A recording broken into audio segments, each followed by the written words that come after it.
I remember when I was much younger and I would go into my dad's office, I would see his coworkers, and these were all people around his age or maybe just slightly older than him, slightly younger than him, right? So to me, that was the norm. Tell me why I graduate, I get a job, and then I walk into my office and I'm being introduced to my team, and they are all 20, 30 years older than me. And they are all men. And they are all Caucasian. And I kind of need to live with this, right? This was my new normal once I started working. Dear Women in STEM started in 2020. I received that phrase in my spirit and I just kind of wrote it down. I wasn't sure what to do with it. I did some research and finally I decided, let me just start the Dear Women in STEM initiative on my Instagram. And that was a series that I set up to help open up questions that I receive in private, open up to the women in STEM community I have on Instagram, and have them help me answer individual questions that I've received, right? The whole purpose was to inspire and encourage women in STEM, honestly, to not give up, especially when it gets tough. Because personally, for me, when I feel like I look back at the times where I was in engineering school, or even when I just started my career, there were certain questions I had, like, okay, how much should I be asking for when it comes to the salary, right?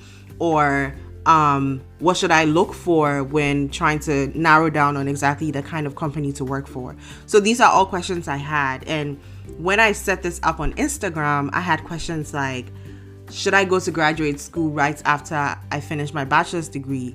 Or should I work immediately? And I was like, yo, these are really, really good questions.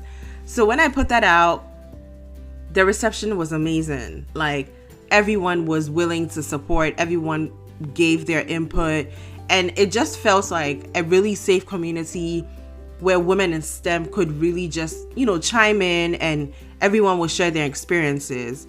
So this year I decided, you know what?